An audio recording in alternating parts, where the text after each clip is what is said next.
ਵਾਹਿਗੁਰੂ ਜੀ ਕਾ ਖਾਲਸਾ ਵਾਹਿਗੁਰੂ ਜੀ ਕੀ ਫਤਿਹ। ਮੈਂ ਤੁਹਾਡੀ ਹੋਸਟ ਅਨਿਲ ਮੁਕੁਰਤ। ਮੈਂ ਟੀਵੀ 84 ਦੇ ਸਾਰੇ ਦਰਸ਼ਕਾਂ ਤੇ ਸਰੋਤਿਆਂ ਦਾ ਦਿਲੀ ਸਵਾਗਤ ਕਰਦੀ ਹਾਂ ਪ੍ਰੋਗਰਾਮ ਸੱਚੋ ਸੱਚ ਵਿੱਚ, ਜਿਹੜੇ ਇਸ ਪ੍ਰੋਗਰਾਮ ਨਾਲ ਦੇਸ਼ਾਂ ਵਿਦੇਸ਼ਾਂ ਤੋਂ ਜੁੜ ਚੁੱਕੇ ਨੇ।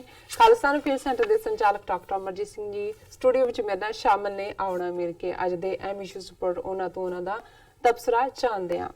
ਜੀ ਡਾਕਟਰ ਸਾਹਿਬ ਵਾਹਿਗੁਰੂ ਜੀ ਕਾ ਖਾਲਸਾ ਵਾਹਿਗੁਰੂ ਜੀ ਕੀ ਫਤਿਹ।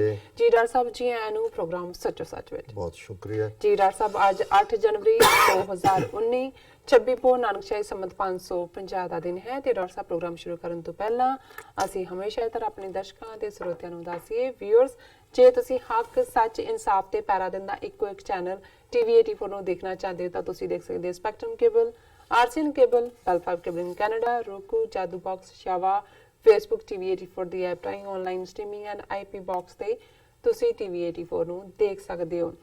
ਅਸੀਂ ਆਪਣੇ ਦਰਸ਼ਕਾਂ ਨੂੰ ਵੀ ਦੱਸ ਦਈਏ ਕਿ ਜੋ ਸਾਡੇ ਪ੍ਰੋਗਰਾਮ ਦਾ ਸਮਾਂ ਹੈ ਉਹ 1.5 ਘੰਟਾ ਕਰ ਦਿੱਤਾ ਗਿਆ ਹੈ। 7:30 ਤੋਂ ਲੈ ਕੇ 9 ਵਜੇ ਤੱਕ ਤੁਸੀਂ ਪ੍ਰੋਗਰਾਮ ਸੱਚੋ ਸੱਚ ਦਾ ਆਨੰਦ ਮਾਣ ਸਕਦੇ ਹੋ। Thank you so much. So keep watching TV 84। ਜੀ ਡਾਕਟਰ ਸਾਹਿਬ ਪ੍ਰੋਗਰਾਮ ਦੀ ਸ਼ੁਰੂਆਤ ਕਰਦੇ ਹਾਂ ਅੱਜ ਦੇ ਪਹਿਲੇ ਅਹਿਮ ਇਸ਼ੂ ਦੇ ਨਾਲ। ਜੀ ਡਾਕਟਰ ਸਾਹਿਬ ਕੀ ਕਹਿਣਾ ਚਾਹੋਗੇ?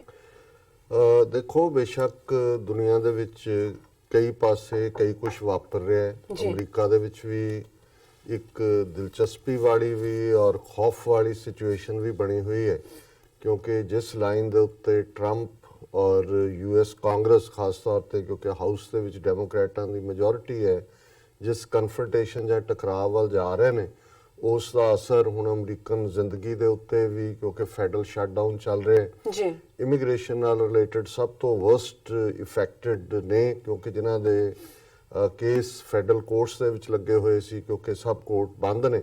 ਔਰ ਕੱਲ੍ਹ ਹੀ ਇੱਕ ਬੜੀ ਦਿਲਚਸਪ ਸਟੋਰੀ ਐਨਪੀਆਰ ਦੇ ਉੱਤੇ ਵੀ ਚੱਲ ਰਹੀ ਸੀ ਕਿ ਇੱਕ 15 ਸਾਲ ਤੋਂ ਜਿਹੜਾ ਰਸ਼ੀਅਨ, ਜਿਸ ਦੀ ਵਾਈਫ ਅਮਰੀਕਨ ਸਿਟੀਜ਼ਨ ਹੈ ਔਰ ਬੱਚੇ ਅਮਰੀਕਨ ਨੇ, ਪਰ ਉਹਦਾ ਫੇਟ ਵਿਚਕਾਰ ਲਟਕ ਰਿਹਾ। ਉਸ ਦੀ ਤਰੀਕ ਸੀ 3 ਜਨਵਰੀ ਨੂੰ, ਲੇਕਿਨ ਕੋਰਟਸ ਬੰਦ ਹੋਣ ਕਰਕੇ ਪਤਾ ਨਹੀਂ ਹੁਣ ਕਦੋਂ ਕੀ ਹੈ। ਇਸੇ ਦੌਰਾਨ ਇਮੀਗ੍ਰੇਸ਼ਨ ਨਾਲ ਰਿਲੇਟਡ ਕੇਸਾਂ 'ਚ ਇਹ ਵੀ ਹਕੀਕਤ ਸਾਹਮਣੇ ਆਈ ਹੈ ਕਿ ਕਿਵੇਂ ਜਿਨ੍ਹਾਂ ਦੀਆਂ ਅਜੇ ਅਪੀਲਸ ਪੈਂਡਿੰਗ ਨੇ, ਉਹਨਾਂ ਦਾ ਕੇਸ ਭਾਵੇਂ ਲੋਅਰ ਕੋਰਟ 'ਚ ਡਿਨਾਈ ਹੋਇਆ ਪਰ ਅੱਪਰ ਲੈਵਲ ਤੇ ਅਪੀਲ ਗਈ, ਅਜੇ ਅਪੀਲ ਪੈਂਡਿੰਗ ਦੇ ਹੋਣ ਦੇ ਬਾਵਜੂਦ ਉਹਨਾਂ ਨੂੰ ਚੁੱਕ ਕੇ ਡਿਪੋਰਟ ਕੀਤਾ ਜਾ ਰਿਹਾ, ਕਿਉਂਕਿ ਇਸ ਵੇਲੇ ਕੋਈ ਮਾਈ ਬਾਪ ਨਹੀਂ ਹੈ ਇੱਥੇ ਇਸ ਸਾਰੇ ਮੁੱਦੇ ਦੇ ਉੱਤੇ। ਔਰ ਕੱਲਾ ਇਮੀਗ੍ਰੇਸ਼ਨ ਤਾਂ, ਕਿਉਂਕਿ ਸਾਡੇ ਬਹੁਤ ਸਾਰੇ ਆਪਣੇ ਜਿਹੜੇ ਭੈਣ ਭਰਾ ਨੇ ਉਹ ਇਹਦੇ 'ਚ ਇਹਦਾ ਸ਼ਿਕਾਰ ਹੁੰਦੇ ਨੇ ਇਸ ਕਿਸਮ ਦਾ, ਇਸ ਲਈ ਇਹ ਰਿਪੋਰਟਾਂ ਸਾਨੂੰ ਅਹਿਮ ਲੱਗਦੀਆਂ। ਪਰ ਕੁੱਲ ਮਿਲਾ ਕੇ ਇਸ ਸ਼ਟਡਾਊਨ ਦਾ ਹੀ ਨਤੀਜਾ ਹੈ ਕਿ ਕਾਫੀ ਕੁਝ ਜਿਹੜਾ ਅਮਰੀਕਾ ਦੇ ਵਿੱਚ ਉਹ ਸਲੋ ਹੋਇਆ ਹੈ, ਕੰਮਕਾਰ ਵੀ ਸਲੋ ਹੈ, ਕਿਉਂਕਿ ਜਿੰਨੇ ਹੀ ਫਿਰ ਫੈਡਰਲ ਰਿਲੇਟਡ ਜਿੰਨੇ ਮਹਿਕਮੇ ਨੇ, ਉਹ ਭਾਵੇਂ ਪੋਸਟ ਆਫਿਸਿਸ ਹੋਣ ਲੇਟਰ ਔਨ, ਅਜੇ ਤਾਂ ਇਹਨਾਂ ਨੂੰ ਐਸੈਂਸ਼ੀਅਲ ਸਰਵਿਸਿਜ਼ ਦੇ ਥੱਲੇ ਰੱਖਿਆ ਹੋਇਆ ਹੈ। ਲੇਕਿਨ ਜਿਸ ਕਿਸਮ ਦਾ ਉਹਦਾ ਰਵੱਈਆ ਹੈ ਕਿ ਮੈਂ ਇਹਨੂੰ ਜੇ ਸਾਲਾਂ ਬੱਧੀ ਵੀ ਸ਼ਟਡਾਊਨ ਮੈਨੂੰ ਕਰਨਾ ਪਿਆ ਤਾਂ ਮੈਂ ਕਰਾਂਗਾ। ਔਰ ਜ਼ਾਹਰ ਹੈ ਕਿ ਉਹ ਹੁਣ ਇੰਨਾ ਕੁ ਜ਼ਿੱਦ ਹੈ। ਉਹਨੇ ਕਿਹਾ ਜੀ ਜੇ ਕੰਕਰੀਟ ਦੀ ਵਾਲ ਸੀਮੈਂਟ ਦੀ ਨਹੀਂ ਬਣ ਸਕਦੀ ਮੈਕਸੀਕੋ ਨਾਲ ਤਾਂ ਮੈਂ ਸਟੀਲ ਦੀ ਬਣਾ ਦਿਆਂਗਾ। ਔਰ ਇਸ ਕਿਸਮ ਦੇ ਵੀ ਮੂਵ ਨੇ ਜਿਹੜੇ ਉਸ ਦੇ ਮਿੱਤਰ ਢਾਣੀ ਜਾਂ ਉਸ ਦੀ ਵਿਚਾਰਧਾਰਾ ਵਾਲੇ ਲੋਕ, ਜਿਨ੍ਹਾਂ ਨੂੰ ਇਮੀਗ੍ਰੈਂਟਸ ਜਾਂ ਦੂਸਰੇ ਲੋਕ ਖਾਸ ਤੌਰ ਤੇ ਮੈਕਸੀਕਨ ਜਾਂ ਸਾਊਥ ਅਮਰੀਕਨ ਜਿਹੜੇ ਨੇ ਉਹ ਸਹਾਰੇ ਨਹੀਂ ਜਾਂਦੇ। ਉਹਨਾਂ ਨੇ ਕਿਹਾ ਜੀ ਅਸੀਂ ਪ੍ਰਾਈਵੇਟ ਫੰਡਿੰਗ ਵੀ ਕਰ ਦਿਆਂਗੇ ਤਾਂ ਕਿ ਇਹ ਕੰਧ ਬਣ ਸਕੇ। ਸੋ ਇੱਕ ਪਾਸੇ ਅਮਰੀਕਾ ਦਾ ਜਿਹੜਾ ਸਟੇਟਸ ਹੈ ਦੁਨੀਆ ਦੇ ਵਿੱਚ ਉਹ ਸ਼ਰਮਿੰਦਗੀ ਦੀ ਹੱਦ ਤੱਕ ਪਹੁੰਚ ਗਿਆ, ਉੱਥੇ ਇਹ ਜ਼ਿੰਦਗੀਆਂ ਨੂੰ ਪ੍ਰਭਾਵਿਤ ਵੀ ਕਰ ਰਿਹਾ। ਫਿਰ ਜਿਹੜਾ ਚੀਨ ਦੇ ਨਾਲ ਬਿਜ਼ਨਸ ਟਿਫ ਦੇ ਨਾਂ ਥੱਲੇ ਜਿਹੜਾ ਉਹ ਸਾਰਾ ਟਕਰਾਅ ਚੱਲ ਰਿਹਾ ਹੈ। 2 ਦਿਨ ਪਹਿਲਾਂ ਹੀ ਐਪਲ, ਜਿਹਨੇ ਦੁਨੀਆ ਦੇ ਵਿੱਚ ਇੱਕ ਵੱਡੀ ਆਪਣੀ ਕ੍ਰੈਡੀਬਿਲਿਟੀ ਬਣਾਈ ਹੋਈ ਸੀ, ਉਹਦੇ ਸ਼ੇਅਰ 10% ਇੱਕ ਦਿਨ ਦੇ ਵਿੱਚ ਹੀ ਲੁੜਕੇ ਨੇ, ਜਿਹੜਾ ਇਹਨਾਂ ਸਾਰੇ ਹੀ ਪਿਛਲੇ 4 ਦਹਾਕਿਆਂ ਦੇ ਵਿੱਚ। ਔਰ ਅਰਬਾਂ ਡਾਲਰ ਲੋਕਾਂ ਦੇ ਜਿਹੜੇ ਨੇ ਉਹ ਉਹਨਾਂ ਦਾ ਲਾਸ ਹੋਇਆ, ਕਿਉਂਕਿ ਇਸ ਦੇ ਵਿੱਚ ਕ੍ਰੈਡੀਬਿਲਿਟੀ ਬਣੀ ਹੋਈ ਸੀ।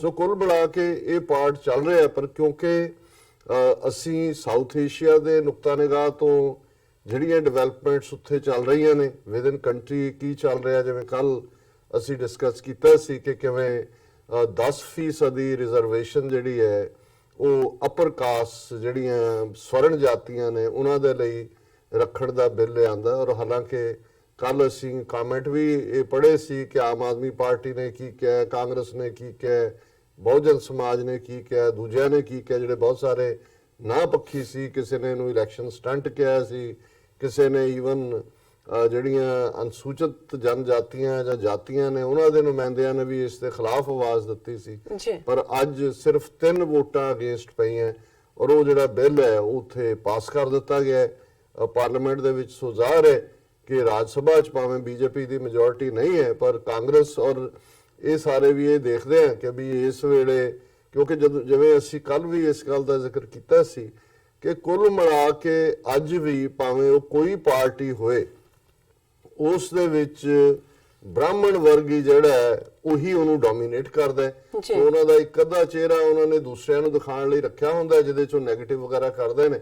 ਪਰ ਜਿਉਂ ਹੀ ਇਹ ਗੱਲ VOTING ਦੇ ਉੱਤੇ ਆਈ ਔਰ ਦੂਸਰੀ ਔਰ 4-5 ਘੰਟੇ ਦਾ ਸੈਸ਼ਨ ਵਧਾਇਆ ਗਿਆ ਤਾਂ ਸਾਰੇ ਹੀ ਜਿਹਨੂੰ ਕਹਿੰਦੇ ਨੇ ਦੇ ਫੈਲ ਇਨ ਲਾਈਨ ਟੂ ਐਂਡੋਰਸ ਇਟ। ਜੀ ਸੋ ਜ਼ਾਹਰ ਹੈ ਕਿ ਇਹ 124ਵੀਂ 124th ਕਨਸਟੀਟਿਊਸ਼ਨਲ ਅਮੈਂਡਮੈਂਟ ਬਣ ਜਾਏਗੀ ਜਿਸ ਉਤਸ਼ਾਹ ਨਾਲ ਸਾਰੀਆਂ ਪਾਰਟੀਆਂ ਨੇ ਇਹਨੂੰ ਸਪੋਰਟ ਕੀਤਾ ਵੋਟ ਪਾਉਣ ਵੇਲੇ। ਮੈਨੂੰ ਨਹੀਂ ਲੱਗਦਾ ਵੀ ਰਾਜ ਸਭਾ ਦੇ ਵਿੱਚ ਇਹਨੂੰ ਰੋਕੇਗੀ ਕਾਂਗਰਸ, ਕਿਉਂਕਿ ਸਾਰੇ ਜਿਹੜੇ ਨੇ ਇਸ ਵੇਲੇ ਹਿੰਦੂ ਤਵੀ ਉਸ ਵਿਚਾਰਧਾਰਾ ਦੇ ਨਾਲ ਖਲੋ ਗਏ ਨੇ ਔਰ ਉਹਨਾਂ ਦੀਆਂ ਉਹ ਵੋਟਾਂ ਚਾਹੁੰਦੇ ਨੇ।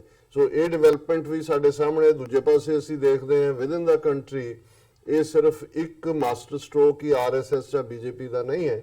ਦੂਸਰਾ ਅਸੀਂ ਦੇਖਦੇ ਹਾਂ ਕਿ ਜਿਹੜਾ ਕੱਲ ਪਾਰਲੀਮੈਂਟ ਦੇ ਵਿੱਚ ਜਿਹੜਾ ਸਿਟੀਜ਼ਨਸ਼ਿਪ ਐਕਟ ਇਹਨਾਂ ਨੇ ਪਾਸ ਕੀਤਾ, ਜਿਹੜਾ 40 ਸਾਲ ਪਹਿਲਾਂ ਦੇ ਐਕਟ ਦੇ ਵਿੱਚ ਤਰਮੀਮ ਕੀਤੀ, ਉਹਦੇ 'ਚ ਉਹਨਾਂ ਨੇ ਕਿਹਾ ਜੀ ਪਾਕਿਸਤਾਨ, ਅਫਗਾਨਿਸਤਾਨ ਤੇ ਬੰਗਲਾਦੇਸ਼ ਜੀ ਇੱਥੋਂ ਆਉਣ ਵਾਲੇ ਜਿਹੜੇ ਨੇ ਜਿਨ੍ਹਾਂ ਦੇ ਵਿੱਚ ਮੁਸਲਮਾਨ ਨਹੀਂ ਰੱਖੇ, ਬਾਕੀ ਜਿਹੜੇ ਨੇ ਉਹ ਬੋਧੀ, ਜੈਨੀ, ਹਿੰਦੂ, ਸਿੱਖ, ਈਸਾਈ, ਉਹਨਾਂ ਸਾਰਿਆਂ ਨੂੰ ਜਿਹੜਾ 6 ਸਾਲ ਆ ਕੇ ਇੰਡੀਆ ਦੇ ਵਿੱਚ ਰਹਿੰਦਾ ਉਹਨੂੰ ਇੰਡੀਅਨ ਸਿਟੀਜ਼ਨਸ਼ਿਪ ਦਿੱਤੀ ਜਾਏਗੀ। ਸੋ ਜ਼ਾਹਰ ਹੈ ਕਿ ਇਹ ਵੀ ਪਹਿਲੀ ਵਾਰ ਹੋਇਆ ਹੈ ਕਿ ਜਦੋਂ ਤੁਸੀਂ ਡਿਸਕ੍ਰਿਮੀਨੇਸ਼ਨ ਦੀ ਗੱਲ ਕਰਦੇ ਹੋ ਮੁਸਲਮਾਨਾਂ ਨੂੰ ਟਾਰਗੇਟ ਕੀਤਾ ਗਿਆ ਔਰ ਇਸ ਦੇ ਉੱਤੇ ਜਿਹੜਾ ਉਹ ਲੈ ਦੇ ਕੇ ਕਿਸੇ ਨੇ ਕੋਈ ਬਹੁਤਾ ਸਟੈਂਡ ਨਹੀਂ ਲਿਆ। ਬਿਆਨਬਾਜ਼ ਮਿਸਟਰ ਓਵੈਸੀ ਜਾਂ ਇੱਕ ਦੋ ਹੋਰ ਨੇ, ਹਾਂ ਤ੍ਰਿਣਮੂਲ ਕਾਂਗਰਸ ਮਮਤਾ ਬੈਨਰਜੀ ਦੀ ਪਾਰਟੀ ਨੇ ਕਿਹਾ ਕਿ ਵੀ ਕਿਉਂਕਿ ਵੈਸਟ ਬੰਗਾਲ ਦੇ ਵਿੱਚ ਆਲਮੋਸਟ 28% ਮੁਸਲਮਾਨ ਪੋਪੂਲੇਸ਼ਨ ਹੈ, ਉਹਨਾਂ ਨੇ ਕਿਹਾ ਵੀ ਇਹਦੇ ਤੁਸੀਂ ਮੁਸਲਮਾਨ ਵੀ ਸ਼ਾਮਲ ਕਰੋ। ਉਹ ਕਿਉਂ ਨਹੀਂ ਪਰਸੀਕਿਊਟ ਹੋ ਸਕਦੇ ਬਿਲਕੁਲ ਕਿਸੇ ਵੀ ਮੁਲਕ ਦੇ ਵਿੱਚ। ਫਿਰ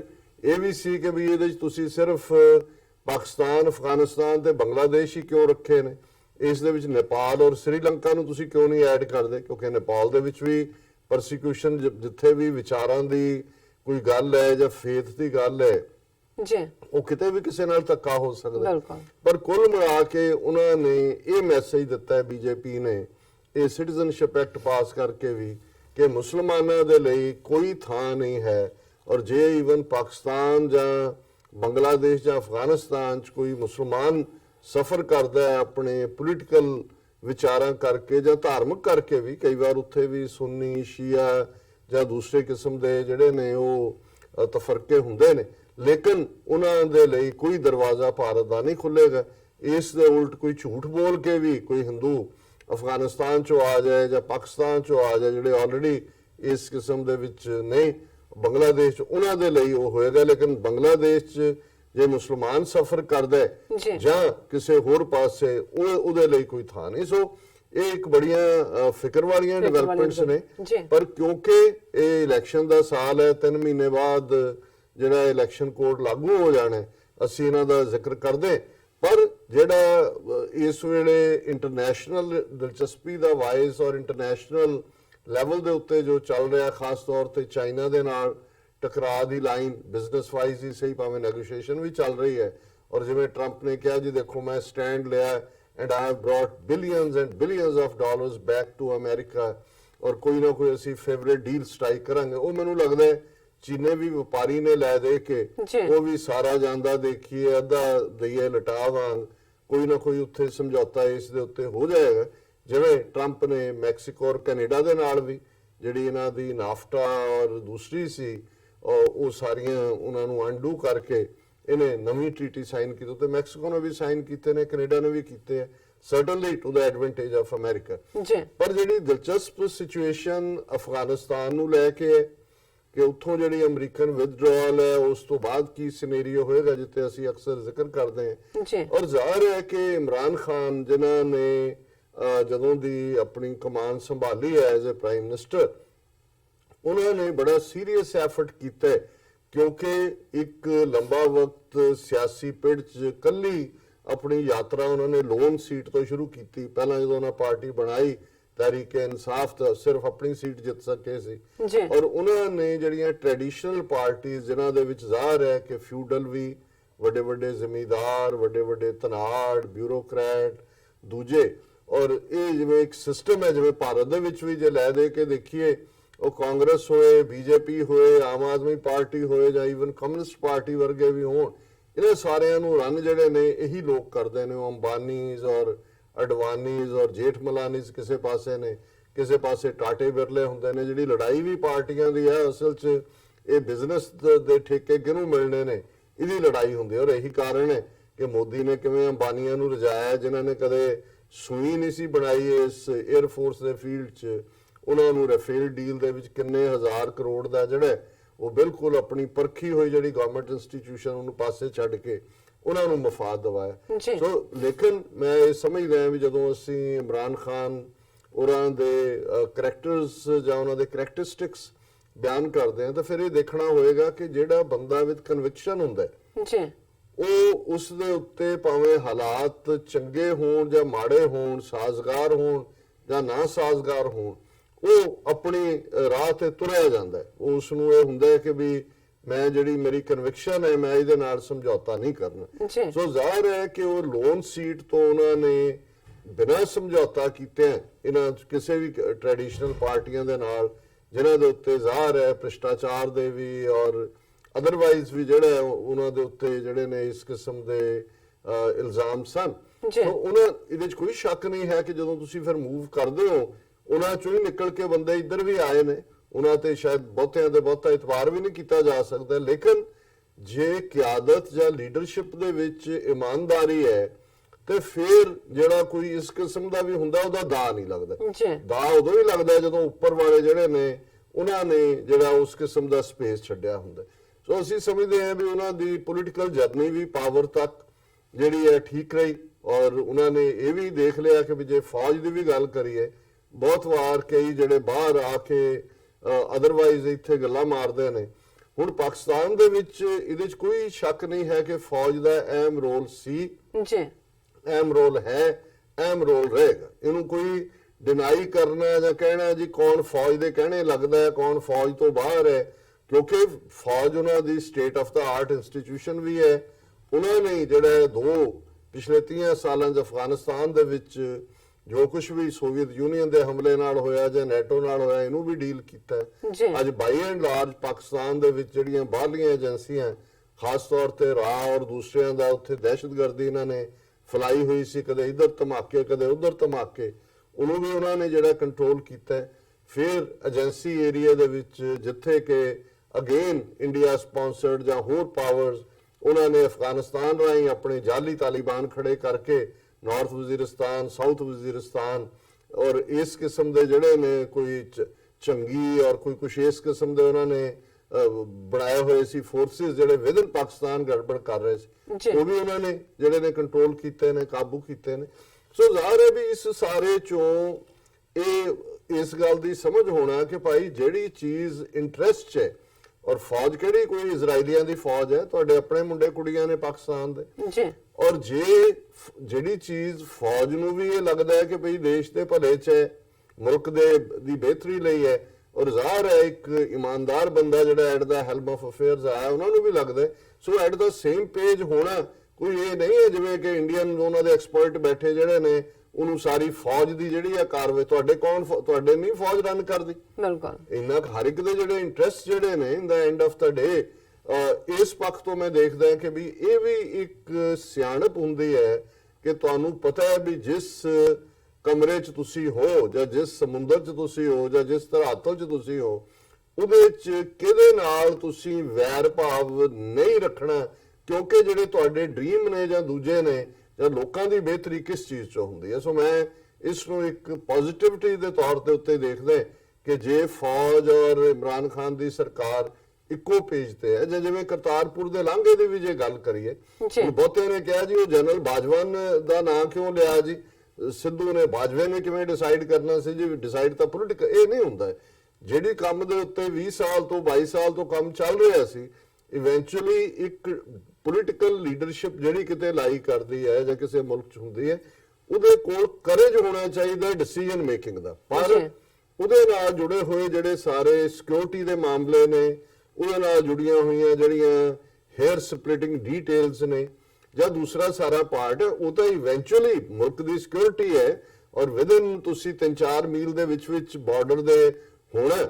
ਸੋ ਉਹਦੇ ਚ ਜ਼ਾਹਰ ਹੈ ਕਿ ਵੀ ਫੌਜ ਦਾ ਇੱਕ ਪੇਜ ਤੇ ਹੋਣਾ ਇਹ ਕੋਈ ਜਿਹੜਾ ਉਹ ਕੋਈ ਗੁਨਾਹ ਨਹੀਂ ਹੈ, ਇਹ ਇੱਕੋ ਹੀ ਪਾਰਟ ਹੈ। ਔਰ ਮੈਂ ਇਹ ਸਮਝਦਾ ਹਾਂ ਵੀ ਇਮਰਾਨ ਖਾਨ ਹੋਰਾਂ ਨੇ ਜਦੋਂ ਆਪਣੇ ਲੋਕਾਂ ਦੀ ਬਿਹਤਰੀ, ਕਿਉਂਕਿ ਉਹਨਾਂ ਦਾ ਜਦੋਂ ਅਸੀਂ ਦੇਖਦੇ ਹਾਂ ਨਿਊ ਈਅਰ ਮੈਸੇਜ ਵੀ ਸੀ ਕਿ ਬਈ ਇਹ ਜਿਹੜੀ ਜੰਗ ਹੈ, ਜਿਹੜਾ ਜਿਹਾਦ ਹੈ, ਉਹ ਗਰੀਬੀ ਦੇ ਖਿਲਾਫ, ਇਲਿਟਰੇਸੀ ਦੇ ਖਿਲਾਫ, ਭ੍ਰਿਸ਼ਟਾਚਾਰ ਦੇ ਖਿਲਾਫ ਔਰ ਇਨਸਾਫ ਦੇ ਲਈ, ਅਦਲ ਦੇ ਲਈ ਹੈ। ਸੋ ਜ਼ਾਹਰ ਹੈ ਕਿ ਜਦੋਂ ਤੁਸੀਂ ਆਪਣੇ ਰਿਸੋਰਸ ਦੇਖਦੇ ਹੋ, ਜੇ ਚਾਰ ਚਫੇਰੇ ਟਕਰਾਅ ਚੱਲ ਰਿਹਾ ਹੈ, ਅਫਗਾਨਿਸਤਾਨ ਨੇ ਆਲਰੇਡੀ ਬਹੁਤ ਸਾਰੇ ਰਿਸੋਰਸਿਸ ਪਾਕਿਸਤਾਨ ਦੇ ਡਰੇਨ ਕੀਤੇ, ਡਰੈਗ ਕੀਤਾ ਉਹਨੂੰ, ਉਹ ਸਾਰੇ, ਔਰ ਉਹ ਮਹਿਸੂਸ ਕਰਦਾ ਜੈਨੂਇਨਲੀ। ਔਰ ਇਹ ਨਹੀਂ ਹੈ ਕਿ ਪ੍ਰਾਈਮ ਮਿਨਿਸਟਰ ਬਣਨ ਤੋਂ ਪਹਿਲਾਂ ਵੀ, ਕਿਉਂਕਿ ਜਦੋਂ ਵੀ ਉਹ ਈਵਨ ਭਾਰਤ, ਸਾਰੇ ਪਾਕਿਸਤਾਨ ਦੇ ਲੀਡਰਾਂ ਦੇ ਭਾਰਤ ਦੌਰੇ ਮਿਲਾ ਲਓ ਤੇ ਉਹਦੇ ਨਾਲੋਂ ਜ਼ਿਆਦਾ ਵਾਰ ਇਮਰਾਨ ਖਾਨ ਭਾਰਤ ਗਏ ਹੋਣਗੇ, ਔਰ ਉਹਨਾਂ ਨੂੰ ਕਦੇ ਕੋਈ ਉਹ ਮੀਡੀਆ ਸ਼ਾਹੀ ਨਹੀਂ ਰਹੇ। ਸਾਰੇ ਉਹਨਾਂ ਦੇ ਵੱਡੇ ਵੱਡੇ ਟੀਵੀ ਐਂਕਰਸ ਦੇ ਸਾਹਮਣੇ ਉਹਨਾਂ ਨੇ ਇੰਟਰਵਿਊ ਦਿੱਤੇ ਨੇ, ਉਦੋਂ ਵੀ ਉਹ ਭਾਰਤ ਦੇ ਨਾਲ ਦੋਸਤੀ ਦੀ ਗੱਲ ਜਿਹੜੀ ਹੈ ਬੜੇ ਮਜ਼ਬੂਤ ਇਰਾਦੇ ਨਾਲ ਕਰਦੇ ਸੀ ਔਰ ਸਿੰਸੈਰਿਟੀ ਦੇ ਨਾਲ ਕਿ ਭਾਈ ਇਨ ਦਾ ਐਂਡ ਸਾਡੇ ਦੋਨਾਂ ਮੁਲਕਾਂ 'ਚ ਹੀ ਗਰੀਬੀ ਹੈ, ਜਿਹੜੀ ਹੈ ਇਲਿਟਰੇਸੀ ਹੈ, ਸਿਹਤ ਸੇਵਾਵਾਂ ਨਹੀਂ ਨੇ, ਬੇਸਿਕਲੀ ਅਸੀਂ ਟਾਇਲਟਸ ਔਰ ਸੈਨੀਟੇਸ਼ਨ ਫੈਸਿਲਿਟੀਜ਼ ਨਹੀਂ ਦੇ ਸਕਦੇ, ਔਰ ਸਾਨੂੰ ਕਿਹੜਾ ਮਸਲਾ ਜਿਹੜਾ ਗੱਲਬਾਤ ਨਾਲ ਹੱਲ ਨਹੀਂ ਹੋ ਸਕਦਾ। ਇਹ ਕੋਈ ਨਵਾਂ ਸਟੈਂਡ ਨਹੀਂ, ਇਹ ਵੀ ਕੰਸਿਸਟੈਂਟ ਸਟੈਂਡ ਹੈ। ਔਰ ਪ੍ਰਾਈਮ ਮਿਨਿਸਟਰ ਬਣਨ ਤੋਂ ਬਾਅਦ ਇਮਰਾਨ ਖਾਨ ਸਾਹਿਬ ਨੇ ਜਿਵੇਂ ਪਿਛਲੇ ਇਹਨਾਂ 3-4 ਮਹੀਨਿਆਂ ਦੇ ਵਿੱਚ ਸਿੰਸੀਅਰਲੀ ਔਰ ਰਿਪੀਟਡਲੀ ਪੀਸ ਓਵਰਟੇਅਰਸ ਕੀਤੇ, ਅਮਨ ਦੇ ਲਈ, ਗੱਲਬਾਤ ਦੇ ਲਈ ਜਿਹੜਾ ਉਹ ਓਪਨ ਕੀਤਾ। ਆਪਣੀ ਇਨਾਗਰਲ ਸਪੀਚ ਸੀ ਕਿ ਬਈ ਤੁਸੀਂ ਇੱਕ ਕਦਮ ਚੱਲੋਗੇ, ਅਸੀਂ 2 ਕਦਮ ਚੱਲਾਂਗੇ।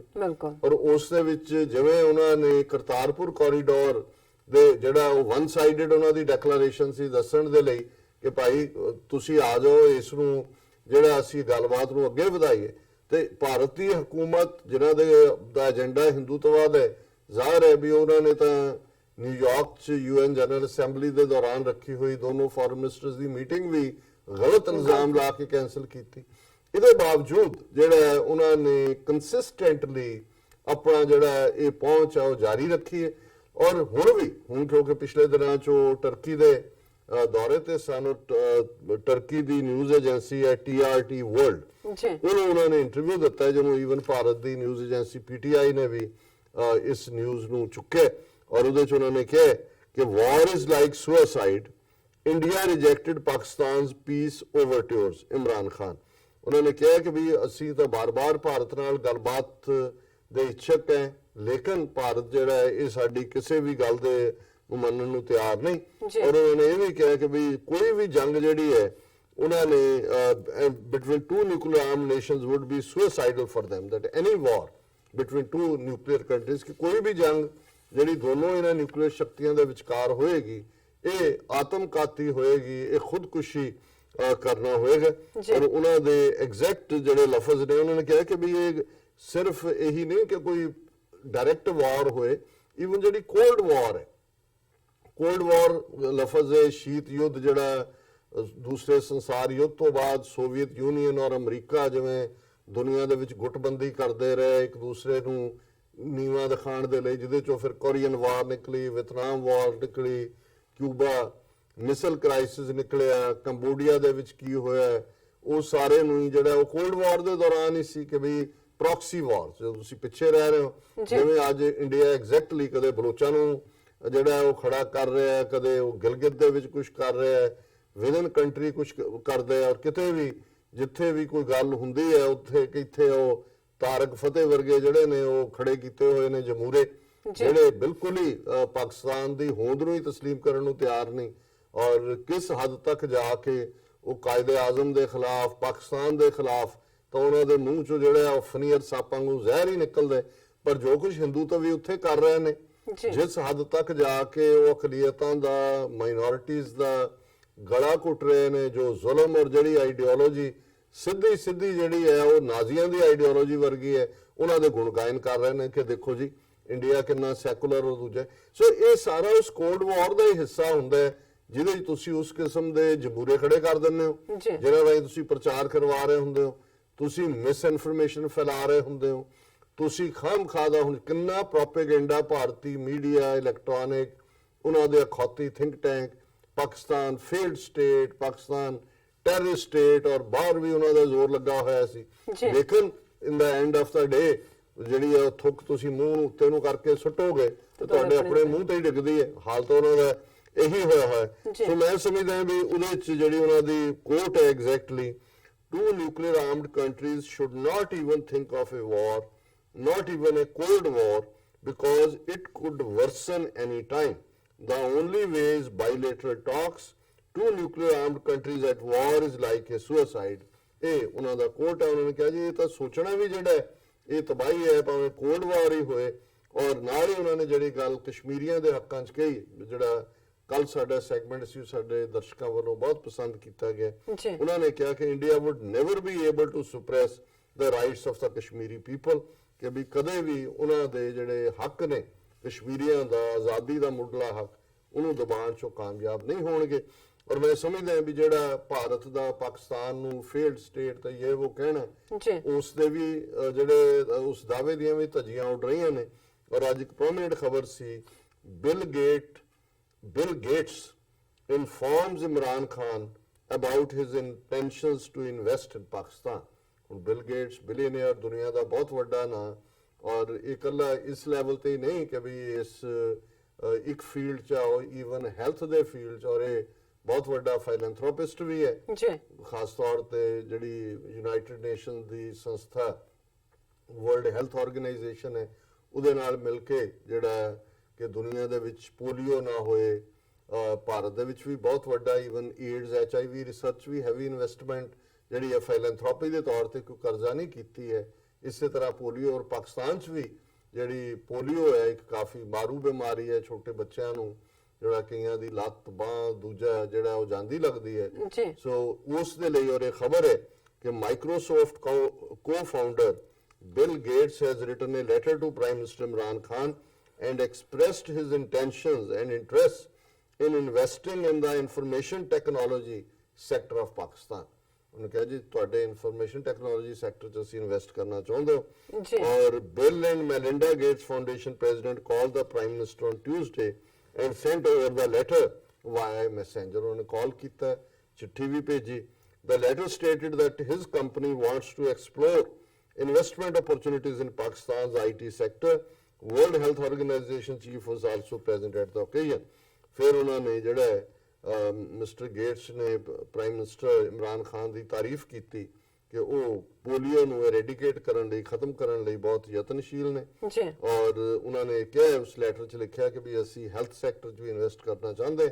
ਔਰ ਇਹ ਇਸ ਤੋਂ ਪਹਿਲਾਂ ਦਸੰਬਰ ਦੇ ਵਿੱਚ ਵੀ ਬਿਲ ਗੇਟਸ ਨੇ ਜਿਹੜੀ ਗੱਲ ਕੀਤੀ। ਸੋ ਮੈਂ ਇਹ ਸਮਝਦਾ ਕਿ ਇਹ ਵੀ ਇਮਰਾਨ ਖਾਨ ਔਰਾਂ ਦੀ ਉਸ ਇਮਾਨਦਾਰ ਛਵੀ ਦੀ ਬਦੌਲਤ ਹੈ। ਦੇਖੋ ਇੱਕ ਕੋਟ ਅਕਸਰ ਇਸ ਫਾਈਨੈਂਸਿਸ ਜਾਂ ਪੈਸੇ ਦੀ ਦੁਨੀਆ 'ਚ ਕਹੀ ਜਾਂਦੀ ਹੈ ਕਿ money is the first refugee. ਮਤਲਬ ਇਹ ਹੈ ਕਿ ਜਦੋਂ ਕਿਤੇ ਹਾਲਾਤ ਵਿਗੜ ਰਹੇ ਹੁੰਦੇ ਨੇ, ਸਭ ਤੋਂ ਪਹਿਲਾਂ ਜਿਹੜਾ ਨੱਕ ਸੁੰਘਦਾ ਹੈ ਉਹ ਵਪਾਰੀ ਸੁੰਘਦਾ, ਪੈਸੇ ਵਾਲਾ ਸੁੰਘਦਾ, ਉਹਨੂੰ ਲੱਗਦਾ ਵੀ ਪੈਸੇ ਡੁੱਬਣੇ ਨੇ, ਉੱਥੋਂ ਦੌੜਦਾ। So many is the first refugee, ਕਿ ਜਿਹੜਾ ਪਹਿਲਾ ਰੈਫਿਊਜੀ ਹੁੰਦਾ ਉਹ ਪੈਸਾ ਹੀ ਹੁੰਦਾ। ਤੇ ਇੱਕ ਪਾਸੇ ਤਾਂ ਉਹ ਸੀ, ਜੇ ਅਸੀਂ ਕੁਝ ਸਮਾਂ ਪਹਿਲਾਂ ਤੱਕ ਦੇਖੀਏ ਕਿ ਵੀ ਦੌੜ ਰਹੇ ਸੀ ਉੱਥੋਂ ਕਿ ਵੀ ਇੱਥੇ ਪਤਾ ਨਹੀਂ ਕੀ ਹੋਣਾ ਹੈ, ਅਫਗਾਨਿਸਤਾਨ ਦੀ ਅਨਸਰਟਨਟੀ ਹੈ, ਓਵਰਆਲ ਕ੍ਰੈਸ਼ ਹੋ ਰਹੇ ਨੇ, ਰੁਪਈਏ ਦਾ ਕਿੱਥੇ ਤੱਕ ਚਲਾ ਗਿਆ ਡਾਲਰ ਦੇ। ਪਰ ਬਿਲ ਗੇਟਸ ਵਰਗੇ ਬੰਦੇ ਇਹ ਕੋਈ ਸਾਡੇ ਵਾਂਗ ਸਮੋਸਿਆਂ ਜਾਂ ਜਿਹੜਾ ਉਹ ਪਕੌੜਿਆਂ ਦੇ ਭਾਅ ਪੁੱਛ ਕੇ ਜਿਹੜਾ ਉਹ ਖਰੀਦਣ ਵਾਲੇ ਨਹੀਂ ਨੇ। ਇਹਨਾਂ ਦੇ ਕੋਲ ਨੱਕ ਹੈ, ਇਹ ਦੇਖਦੇ ਨੇ ਵੱਡੇ ਲੈਵਲ, ਅਮੀਰ ਵੀ ਬਣਦੇ ਨੇ ਕਿਉਂਕਿ they know where to invest, when to invest. ਇਹੀ ਹੁੰਦਾ, ਹੋਰ ਪੈਸੇ ਵਾਲੇ ਤੇ ਆਮ 'ਚ ਕੀ ਫਰਕ ਹੁੰਦਾ, ਕਿਉਂਕਿ ਉਹ ਕਦੇ ਵੀ ਲੂਜ਼ਿੰਗ ਥਾਂ ਤੇ ਇਨਵੈਸਟ ਨਹੀਂ ਕਰਦੇ। ਉਹਨਾਂ ਨੂੰ ਹਮੇਸ਼ਾ ਉੱਥੇ ਹੀ ਹੁੰਦਾ ਵੀ ਇੱਥੋਂ ਬੇਸ਼ੱਕ ਇੱਕ ਸਟੇਜ ਤੋਂ ਉਹਨਾਂ ਨੂੰ ਇਮੀਡੀਏਟ ਉਹਦੇ ਚੋਂ ਨਾ ਵੀ ਨਿਕਲ ਰਿਹਾ ਹੋਏ, ਪਰ ਉਹਨੇ ਪਲਾਨ ਕੀਤਾ ਹੁੰਦਾ ਕਿ ਵੀ ਜੇ ਇਵੇਂ ਰਹੇਗਾ 5 ਸਾਲ ਬਾਅਦ ਇਹ ਜਨਰੇਟ ਕਰੇਗਾ। ਜਿਵੇਂ ਅਮਰੀਕਾ ਦੇ ਵਿੱਚ ਬਹੁਤ ਸਾਰਾ ਪੈਸਾ, ਮੈਂ ਜਿਵੇਂ ਹਿਊਸਟਨ ਟੈਕਸਸ ਸੀ ਤੇ ਡਾਕਟਰ ਆਜ਼ਾਦ ਉੱਥੇ ਕਾਫੀ ਵੱਡੇ ਇਨਵੈਸਟਰ ਨੇ ਜਿਹੜੇ ਨੇ ਉਹ multi million, hundreds of millions ਦੇ ਵੱਡੀਆਂ ਮਾਰਕੀਟਸ ਦੂਜੀਆਂ 'ਚ ਇਨਵੈਸਟ ਕਰਦੇ ਨੇ। ਤੇ ਉਹ ਗੱਲ ਚੱਲ ਰਹੀ ਸੀ, ਮੈਂ ਕਿਹਾ ਜੀ ਹੁੰਦਾ ਤਾਂ ਇਹੀ ਹੈ ਵੀ ਕਈਆਂ ਦੇ ਲਈ ਜਿਹੜਾ ਹੁੰਦਾ ਵੀ ਆਹ ਸ਼ਹਿਰ ਇੰਨਾ ਕੁ ਵਸਦਾ ਹੈ, ਪਰ ਜਿਹੜਾ ਇਨਵੈਸਟਰ ਹੈ ਉਹਦੀ ਅੱਖ ਦੇਖ ਰਹੀ ਹੁੰਦੀ ਹੈ ਵੀ ਸ਼ਹਿਰ ਤੋਂ ਜਿਹੜਾ ਜਦੋਂ ਇਹਨੇ ਸ਼ਹਿਰ ਨੇ ਵਧਣਾ ਹੈ, ਇਧਰੋਂ 5 ਮੀਲ ਦੂਰ ਵਾਲਾ ਜਿਹੜਾ ਜ਼ਮੀਨ ਜਿਹੜੀ ਬਿਲਕੁਲ ਐਗਰੀਕਲਚਰ ਲੈਂਡ ਕੌਡੀਆਂ ਦੇ ਭਾਅ ਮਿਲ ਰਹੀ, ਇਹ ਲੈ ਲਓ, ਲੈ ਕੇ ਭੁੱਲ ਜਾਓ ਫਿਰ। ਔਰ ਫਿਰ ਜਦੋਂ 2 4 5 ਸਾਲ ਬਾਅਦ 10 ਸਾਲ ਵੀ ਭਾਵੇਂ ਲੱਗ ਜਾਣ, ਉਹੀ ਜਿਹੜੀ ਹੈ ਉਹ 5000 ਗੁਣਾ ਹੁੰਦੀਆਂ, ਕੀਮਤਾਂ ਵਧੀਆਂ ਹੁੰਦੀਆਂ, ਕਿਉਂਕਿ ਸ਼ਹਿਰ ਉਧਰ ਨੂੰ ਫੈਲ ਰਿਹਾ ਹੁੰਦਾ ਹੈ, ਡਿਵੈਲਪਰ ਆ ਜਾਂਦੇ ਨੇ, ਗਵਰਨਮੈਂਟ ਆ ਜਾਂਦੀ ਹੈ, ਦਫ਼ਤਰ ਜੀ ਫਲਾਣਾ ਸਿਸਟਮ। ਸੋ ਅਸੀਂ ਸਮਝਦੇ ਹਾਂ ਵੀ ਇਹ ਵੀ ਜੇ ਬਿਲ ਗੇਟਸ ਵਰਗੇ ਬੰਦੇ ਨੇ ਪਾਕਿਸਤਾਨ ਨੂੰ ਜਿਹੜਾ ਇਸ ਐਕਸਪਲੋਰਿੰਗ ਔਰ ਐਕਸਪਲੋਰ ਤਾਂ ਪਹਿਲਾਂ ਹੀ ਕੀਤਾ ਹੋਣਾ, ਇਹ ਇਨਵੈਸਟਮੈਂਟ ਦੇ ਲਈ ਹੈ। ਸੋ ਮੈਂ ਸਮਝਦਾ ਹਾਂ ਵੀ ਇਹ ਵੀ ਕਿਉਂਕਿ ਇੱਕ ਹਮਸਾਇਆ ਮੁਲਕ ਹੋਣ ਦੇ ਨਾਤੇ ਅਸੀਂ ਪਾਕਿਸਤਾਨ ਬਾਰੇ ਫਿਕਰਮੰਦ ਵੀ ਹੁੰਦੇ ਹਾਂ, ਔਰ ਇਸ ਸਾਰੇ ਚੋਂ ਅਸੀਂ ਮਹਿਸੂਸ ਕਰਦੇ ਹਾਂ ਕਿ ਇਹ ਜਿਹੜਾ ਹੈ ਟ੍ਰੈਂਡ, ਇਹ ਪੋਜ਼ਿਟਿਵ ਟ੍ਰੈਂਡ ਹੈ। ਔਰ ਅਸੀਂ ਸਗੋਂ ਇਹ ਆਸ ਕਰਦੇ ਹਾਂ ਕਿ ਜਿਉਂ-ਜਿਉਂ ਆਉਣ ਵਾਲੇ ਸਾਲ 'ਚ ਕਰਤਾਰਪੁਰ ਕੋਰੀਡੋਰ ਵਾਲੀ ਡਿਵੈਲਪਮੈਂਟ ਅੱਗੇ ਤੁਰੇ, ਔਰ ਜਿਹੜਾ ਫੇਥ ਔਰ ਵਿਸ਼ਵਾਸ ਇਸ ਵੇਲੇ ਸਿੱਖ ਕੌਮ ਨੂੰ ਵੀ ਆਪਣੇ ਪਾਕਿਸਤਾਨੀ ਭਰਾਵਾਂ ਭੈਣਾਂ ਹਕੂਮਤ ਤੇ ਹੈ, ਉੱਥੇ ਇੱਕ ਸੇਫਟੀ ਵਾਲਾ ਮਾਹੌਲ ਜਿੱਥੇ ਕਿ ਇਨਵੈਸਟ ਕਰਨ ਵਾਲੇ ਸੇਫ ਹੋਣ। ਤਾਂ ਮੈਨੂੰ ਇਹ ਲੱਗਦਾ ਹੈ ਕਿ ਵੀ ਜਿਸ ਕਿਸਮ ਦਾ ਕਰਪਟ ਤੇ ਹਿੰਦੂਤਵੀ ਸਿਸਟਮ ਇੰਡੀਆ ਹੈ, ਜਿਹੜੇ ਬਾਹਰਲੇ ਸਿੱਖ ਵੀ ਨੇ ਉਹਨਾਂ ਦੇ ਲਈ ਵੀ ਪਾਕਿਸਤਾਨ ਜਿਹੜਾ ਇੱਕ ਚੋਜ਼ਨ ਡੈਸਟੀਨੇਸ਼ਨ ਹੋਏਗਾ ਇਨਵੈਸਟਮੈਂਟ ਦੇ ਲਈ। ਇਹ ਸਿਰਫ ਇਹ ਨਹੀਂ ਹੈ ਕਿ ਜੀ ਕਰਤਾਰਪੁਰ ਦੇ ਆਲੇ ਦੁਆਲੇ ਇਨਵੈਸਟ, ਜੇ ਪਾਕਿਸਤਾਨ ਦੇ ਨਾਲ ਸਾਡੇ ਇਸ ਕਿਸਮ ਦੇ ਸਬੰਧ ਅੱਗੋਂ ਹੋਰ ਮਿੱਠੇਪਨ ਦੇ ਵਿੱਚ ਜਾਂਦੇ ਨੇ, ਉੱਥੇ ਡਿਜ਼ਾਇਰਡ, ਔਰ ਵੈਸੇ ਵੀ ਪਾਕਿਸਤਾਨ ਬਿਜ਼ਨਸ ਵਾਈਜ਼ ਕਿਉਂਕਿ ਇੱਕ ਸਟੇਜ ਤੇ ਅਮਰੀਕਨ ਮਾਡਲ ਫੋਲੋ ਕਰਦਾ ਸੀ, ਤਾਂ ਬਿਜ਼ਨਸ ਐਟ ਈਜ਼ ਵਾਲਾ ਉਹਨਾਂ ਦਾ ਪਾਕਿਸਤਾਨ ਦਾ ਰਿਹਾ। ਭਾਰਤ ਨੇ ਤਾਂ Soviet union style model follow ਕੀਤਾ, ਮਨਮੋਹਨ ਸਿੰਘ ਨੇ 1991-92 ਚ ਰਿਫਾਰਮ ਦੇ ਨਾਂ ਥੱਲੇ ਉਹਨੂੰ ਖੋਲਿਆ। ਸੋ ਪਾਕਿਸਤਾਨ ਦੇ ਵਿੱਚ ਵੀ ਆਉਣ ਵਾਲੇ ਪੀਰੀਅਡ ਦੇ ਵਿੱਚ ਜਿਹੜੇ ਸਿੱਖਾਂ ਦੀ ਜਿਹੜੇ ਖਾਸ ਤੌਰ ਤੇ ਵਪਾਰੀ ਸਿੱਖ ਨੇ, ਅਸੀਂ ਤਾਂ ਗੁੱਡਵਿਲ ਤਾਂ ਕਾਮਨਾਵਾਂ ਹੀ ਦੇ ਸਕਦੇ ਹਾਂ, ਨਹੀਂ ਤਾਂ ਮੈਂ ਜ਼ਰੂਰ, ਮੇਰੇ ਕੋਲ ਹੁੰਦੇ ਤਾਂ ਮੈਂ ਜ਼ਰੂਰ ਇਨਵੈਸਟ ਕੀਤਾ ਹੁੰਦਾ, ਬਿਲ ਗੇਟਸ ਤੋਂ ਵੀ ਪਹਿਲਾਂ ਕੀਤਾ ਹੁੰਦਾ। ਲੇਕਿਨ ਵੀ ਆਰ ਹੋਪਿੰਗ ਕਿ ਇਹ ਜਿਹੜਾ ਇੱਕ ਬਹੁਤ ਚੰਗਾ ਮਾਹੌਲ ਇਸ ਸਾਰੇ ਦੇ ਵਿੱਚ ਬਣੇਗਾ। ਸੋ ਅਸੀਂ ਬੈਸਟ ਆਫ ਲੱਕ ਕਹਿ ਸਕਦੇ ਹਾਂ, ਸ਼ੁਭ ਕਾਮਨਾਵਾਂ। ਔਰ ਅਸੀਂ ਸਮਝਦੇ ਹਾਂ ਕਿ ਜਦੋਂ ਤੁਸੀਂ ਇਮਾਨਦਾਰੀ ਦੇ ਨਾਲ ਕਿਸੇ ਰਸਤੇ ਤੇ ਤੁਰਦੇ ਹੋ, ਤੁਹਾਡੀਆਂ ਜਿਹੜੀਆਂ ਭਾਵਨਾਵਾਂ ਨੇ, ਤੁਹਾਡੇ ਜਜ਼ਬਾਤ ਨੇ, ਉਹ ਔਰ ਫਿਰ ਤੁਹਾਡੇ ਚ ਕਰਮਸ਼ੀਲਤਾ, ਕੰਮ ਕਰਨ ਵਾਲਾ ਇੱਕ ਯੋਧੇ, ਇੱਕ ਫਾਈਟਰ, ਇੱਕ ਜੁਝਾਰੂ, ਇੱਕ ਬਹਾਦਰ ਸੂਰਬੀਰ ਵਾਲੀ ਤੁਹਾਡੇ ਕਦਮਾਂ ਦੇ ਵਿੱਚ ਤੇਜ਼ੀ ਵੀ ਹੁੰਦੀ ਹੈ, ਤੇ ਫਿਰ ਰੱਬ ਦੀ ਵੀ ਬੇਰ ਹੁੰਦੀ ਹੈ। ਬਿਲਕੁਲ ਇਹ ਸਾਡਾ ਪਹਿਲਾ ਟੌਪਿਕ ਸੀ ਜੀ ਡਾਕਟਰ ਸਾਹਿਬ ਜੋ ਸਾਡੇ ਦਰਸ਼ਕਾਂ ਨਾਲ ਸ਼ੇਅਰ ਕੀਤਾ। ਇੱਥੇ ਲੈਣੇ ਆ ਬ੍ਰੇਕ ਤੋਂ ਪਹਿਲਾਂ ਅਸੀਂ ਆਪਣੇ ਦਰਸ਼ਕਾਂ ਦੇ ਸਰੋਤਿਆਂ ਨੂੰ ਅਪੀਲ ਤੇ ਬੇਨਤੀ ਕਰਦੀ ਹੈ ਵੀਅਰਸ, ਜਿਸ ਤਰ੍ਹਾਂ ਕਿ ਤੁਸੀਂ ਜਾਣਦੇ ਹੋ ਕਿ ਟੀਵੀ 84 ਇੱਕ ਪੰਥਕ ਚੈਨਲ ਹੈ। ਟੀਵੀ 84 ਸਿੱਖਾਂ, ਕਸ਼ਮੀਰੀਆਂ ਦੇ ਭਾਰਤੀਆਂ, ਨਾਰਥ ਈਸਟ ਸਟੇਟਾਂ ਦੇ ਲੋਕਾਂ ਦੇ ਸਵੈ ਨਿਰਣੇ ਦੇ ਹੱਕਾਂ ਦਾ ਹਾਮੀ ਹੈ। ਅਸੀਂ ਚਾਹਾਂਗੇ ਕਿ ਤੁਸੀਂ ਟੀਵੀ 84 ਦੀ ਚੜ੍ਹਦੀ ਕਲਾ ਲਈ ਵੱਧ ਤੋਂ ਵੱਧ ਡੋਨੇਟ ਕਰੋ। ਡੋਨੇਟ ਕਰਨ ਲਈ ਸਾਡੀ ਵੈਬਸਾਈਟ tv84.tv ਤੇ ਜਾ ਕੇ ਪੇਪਲ ਦੀ ਵਰਤੋਂ ਕਰਕੇ ਮੰਥਲੀ ਡੋਨੇਟ ਕਰ ਸਕਦੇ ਹੋ, ਵਨ ਟਾਈਮ ਵੀ ਡੋਨੇਟ ਕਰ ਸਕਦੇ ਹੋ। ਤੁਸੀਂ ਟੀਵੀ 84 ਦੇ ਨਾਮ ਤੇ ਚੈੱਕ ਬਣਾ ਕੇ ਸਾਨੂੰ ਮੇਲ ਵੀ ਕਰ ਸਕਦੇ ਹੋ ਸਾਡੇ ਇਸ ਪਤੇ ਤੇ 36-01 37th Avenue, Long Island City, New York 11101 USA, ਜਾਂ ਫਿਰ ਤੁਸੀਂ ਸਾਨੂੰ ਫੋਨ ਰਾਹੀਂ ਵੀ ਸੰਪਰਕ ਕਰ ਸਕਦੇ ਹੋ ਸਾਡੇ ਫੋਨ ਨੰਬਰ ਤੇ 5164060694। Thank you so much. ਇਹ ਵੀ ਦੱਸ ਦਈਏ ਜੋ ਸਾਡੇ ਪ੍ਰੋਗਰਾਮ ਦਾ ਸਮਾਂ ਹੈ ਉਹ 7:30 ਤੋਂ ਲੈ ਕੇ 9 ਵਜੇ ਤੱਕ ਹੈ, ਔਰ ਤੁਸੀਂ ਸੱਚੋ ਸੱਚ ਪ੍ਰੋਗਰਾਮ ਨੂੰ YouTube ਤੇ ਜਾ ਕੇ ਟੀਵੀ 84 ਦੇ ਚੈਨਲ ਤੇ ਲਾਈਵ ਵੀ ਦੇ ਸਕਦੇ ਹੋ। ਔਰ ਅਸੀਂ ਇਹ ਵੀ ਤੁਹਾਡੇ ਅੱਗੇ ਅਪੀਲ ਤੇ ਬੇਨਤੀ ਕਰਾਂਗੇ ਕਿ YouTube ਤੇ ਜਾ ਕੇ ਟੀਵੀ 84 ਦੇ ਚੈਨਲ ਨੂੰ ਵੱਧ ਤੋਂ ਵੱਧ ਸਬਸਕ੍ਰਾਈਬ ਕਰੋ। Thank you so much. ਮਿਲਦੇ ਹਾਂ ਛੋਟੇ ਜਿਹੇ ਵਕਫੇ ਤੋਂ ਬਾਅਦ।